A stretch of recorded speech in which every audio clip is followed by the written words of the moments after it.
Israel terus melancarkan serangan besar-besaran ke wilayah Rafah, Gaza. Di tengah aksi militer Israel, 3 negara Eropa, Spanyol, Norwegia, dan Irlandia mengakui Palestina sebagai negara. Total sudah 146 negara yang mengakui kedaulatan Palestina. Perdana Menteri Spanyol mengatakan pengakuan terhadap negara Palestina akan berkontribusi bagi perdamaian di Timur Tengah. Que tras haber consensuado la decisión entre los dos partidos que formamos el gobierno de coalición progresista. Sementara dukungan Norwegia merujuk pada rencana solusi 2 negara yang ingin melihat Israel dan Palestina hidup berdampingan secara damai. Så støtter Norge opp om den arabiske fredsplanen som tunge aktører i regionen har arbeidet med siden 7. oktober.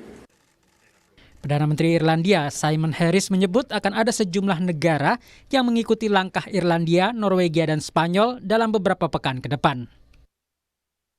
I've spoken with a number of other leaders and counterparts, and I'm confident that further countries will join us in taking this important step in the coming weeks. Pengumuman ini membuat Israel berang. Perdana Menteri Israel Benjamin Netanyahu menyebut 3 negara itu mendukung terorisme. הכוונה של מספר מדינות באירופה להכיר במדינה פלסטינית היא פרס לטרור. Behold, its military offensive and any other action in the Rafah governorate which may inflict on the Palestinian group in Gaza conditions of life that could bring about its physical destruction in whole or in part. Sebelumnya, Mahkamah Kriminal Internasional atau ICC mengajukan penangkapan terhadap Perdana Menteri Israel Netanyahu yang dinyatakan melakukan kejahatan perang dan kemanusiaan.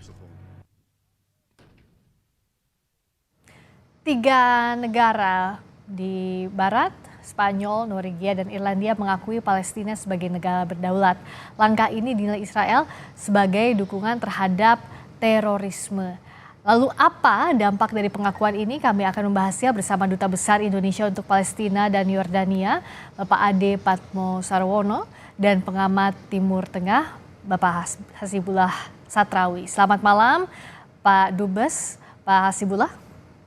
Selamat malam Mbak Frista dan selamat malam Pak Dubes. Selamat malam di Jakarta, Mbak Friska dan Pak Hasibullah. Selamat sore dari Aman. Selamat sore waktu Aman, Pak Dubes.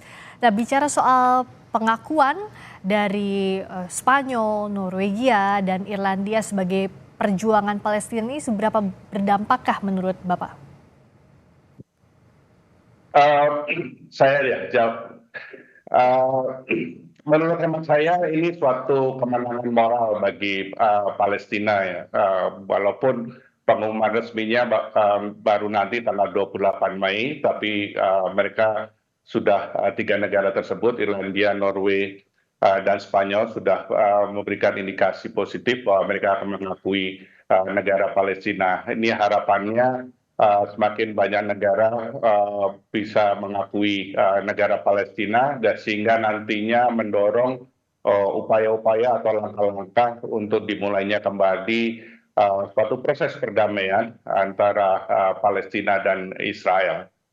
Reaksi pemerintah Palestina dan juga warga Palestina atas dukungan ini seperti apa di sana, Pak? Kalau dari pemerintah Palestina 93 negara anggota PBB.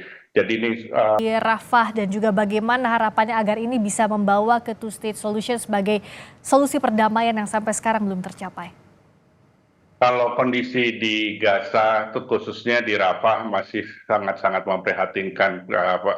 Agresi Israel terus melakukan serangan di beberapa tempat di Rafah, dan walaupun serangan ini sifatnya secara bertahap, tapi niatnya memang ingin menguasai Rafah sesuatu jalan yang panjang, tapi mudah-mudahan ini membawa semangat atau tambahan moral bagi Palestina.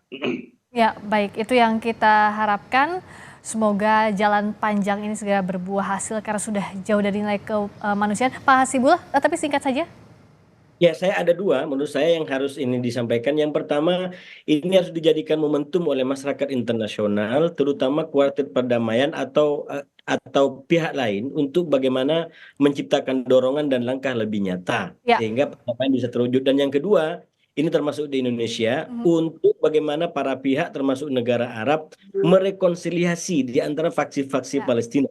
Sehingga ketika dukungan dari negara luar itu datang, itu bersambut dengan soliditas nasional Palestina, dan dengan dua hal itu kita harapkan Palestina merdeka dan tidak lagi konflik yang memicu kerentanan global seperti yang terjadi sekarang. Ya, semoga perdamaian segera terjadi karena kondisi sudah di luar nilai-nilai kemanusiaan kita lihat di Gaza.